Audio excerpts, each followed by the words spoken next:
د ټول قوم مشرانو نوجوانانو او د ما د جمعیت علماء اسلام د صوبې او د مرکز مشرانو د کوم اتفاق اتحاد د کوم فریاد مظلومیت باندې تاسو جمع یو زم هرکلی درته وایم خوش آمدید وایم. نن د سوموار ورځ ده، بعضې خلک درېیم ورځ ورته وایي. په دې ورځې باندې الله ته عملنامې پیش کېږي، د موږ ستاسو ټولو عملنامه به پیش کېږي. الله دې موږ ستاسو ټولو ګناهونه معاف کړي. موضوع د امن ده، بدامني د کومه راغله؟ مسله دا ده چې موږ ستاسو امن غواړو. د موږ ستاسو په ملک چې د موږ ستاسو صوبې چې خیبر پښتونخوا بلوچستان چې بدامني چا راوسته، د بدامني بنیاد چا ایښی ده؟ هر څوک په څه وایي، خو ما دعوه دا ده چې د بدامني بنیاد استحکام پاکستان مطالبه یې چا ده هغو راوستې ده. او به تاسو پېژنو زه په ساده الفاظو کې ورته فوج وایم چې ما په دې ملک چې د ما په دې صوبې چې بدامني فوج راوستې ده. دا منو که نه منو؟ بدامني چا راوستې ده؟ فوج راوستې ده. د کوم ما نوجوان اغوا کېږي، څوک یې اغوا کوي، اخته یې نام دهشتګرد ورده، عام خلک ورته طالب وایي. د ما ضلع د ما نوجوانان 10-12 کسان په دغه وخت باندې اوس هم مغویان دي چې طالب وایي داسې مه وایه چې ما اغوا کړي دي. په دې خفه کېږي چې دا غږ بنه کوي چې ما اغوا کړي دي. دغه فوج سره موږ قومي جرګې مشرانو مذاکرات وکړل، تر اوسه پورې یوې خبرې منلو ته تیار نه ده.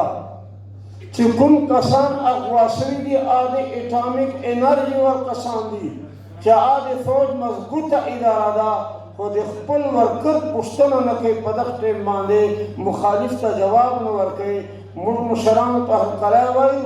څرنګه نورې علاقې متاثرې دي، داسې ضلع لکي مروت په دغه وخت چې د بدامنۍ شکار ده چې شپې 8 بجې نه بعده به په روډ باندې ګاډی ووینې، بازار به بند وي، اډه به بند وي، هر سړی په کور چندونه ډارېږي.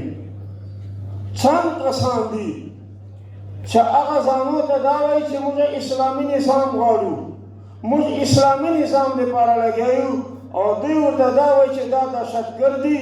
خو اوسه پورې دهشتګرد ختم نه شو، اسلامي نظام رانغی، او استحکام پاکستان هغه صرف ډالرو لپاره لګیا ده. د تا ما وینه ارزانه ده، د تا ما په وینې چې طالب جنت ویني، او د تا په ما وینې چې فوجي جنت ویني. فوجي مې قتلوي، ډالر ویني، خو بیا وایي چې دا خو مې خوارجي مړ کړو. خوارج مې مړ کړل. دلته علما ناستي. خوارج څوک دي؟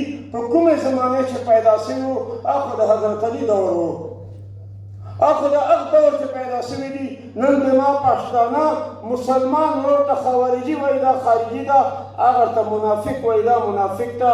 هغه باجوړ چې یو بوډا ول مجلس کې اورېدلی او یو کس پته ورنه کوله، ورته یې فوج متعلق څه وایي؟ ورته یې دا خو چا مؤمنان دي، خادمان صفات ورته وکړو. ورته یې طالب متعلق څه وایي؟ وایي دا خو اسلام غواړي، نظام غواړي، جنت غواړي. ورته یې دهشتګرد څوک دي؟ وایي موږ یو. نن موږ پوتره کېږو، موږ نشانه یو. موږ د مشرانو مطالبه ده وحدت کې راولي، په ټول قوم چې د وحدت راولي، او دا درته صفا کړي. څرنګه په جامعه شریفیه چې فیصله کړې وه، د ټولو علماو فیصله کړې وه چې د ما په علاقې چې د توپک جنګ بند ده. نن دو وایي چې ما ته د فتوا راکړي، که دلته جهاد نه وي بیا به موږ نه کړو. موږ خو اعلان ورته کړی ده چې پاکستان دارالاسلام ده، دا جهاد میدان نه ده. که دا جهاد میدان ده وایه که نه قبایلو، دا جهاد میدان ده. قبایل مسلمان دي، بنو مسلمان ده، لکي مسلمانه ده، د عراق تانک مسلمان دي، دا ټول کلمه ګو مسلمان دي. ما اعلان دا ده من قتل مؤمنا متعمدا فجزاؤه جهنم خالدین فیها ابدا. دا اعلان ده. هغه څوک چې مؤمن مسلمان قتلی دغه دپاره الله د جهنم اعلان کړی ده.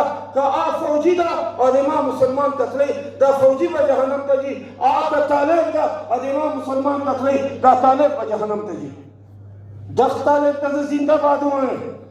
په پیزو چې په مسجد کې مولوي په هغې پسې دی پروت ده د قوم په مخ چې د جومات نه بهر وباسو او په ګولو یې وویسته مړې کړو دې ته د اسلام ووایي دا ماته اسلام غواړي زه د فوجي ته هرکلی سلام وکړ چې دې ما نوجوانان په کارو ځان سره ساتي زه وایم دا د قانون د باغي ده دا فوجي د قانون نه باغي ده ما دهشتګردۍ عدالت جوړ ده ته د عدالت ته ولې نه پېښ کړ ما فوجي د قانون باغي ده ما انتظامیه عدالت موجود ده ته د مجرم عدالت ته ولې نه پېښ کړ زه به امن څنګه غواړم مشرانو ته وایو امن غواړو امن غواړو امن لارې ته وټاکو فوجي ماته امن نه راکوي بدامني چې مطالب کړی طالب ماته امن نه راکوي بدامني چې مبتلا کړی زه امن غواړم نوجوان ته غواړم بوډا ته غواړم تورساره ته غواړم نن د موږ عزت نن د ما نوکري نن د ما معاش برباد ده دا ټول ناست دي دا یو فریاد کوي یوه چغه کوي څرنګه چې انبیاو یو اعلانو لا اله الا الله دا زموږ یو آواز ده امن غواړو امن غواړو الله د امن راکړي نه فوج راکړي نه زرداري راکړي نه وزیر اعظم راکړي دا خو ټول سیطاني سوال دي دو چې نه ولیدي دو به موږ ته امن څرنګه راکړي زرداری میجر جرنیل چې نه ولاده وزیر اعظم جرنیل چې نه ولاده دا به ما ته وزیر اعظم امن راکړي ما ته به زرداري امن راکړي دغو نه امن نه غواړم ته نه مشره غواړم ته لاره ته خوښه کړه موږ لبیک ته موږ ته سره یو بغیر د ټوپکه امن غواړم په اسلام چې نه امن غواړم الله دې تاسو ته استقامت در نصیب کړي الله دې موږ مدد وکړي واخر دعوانا الحمدلله رب العالمین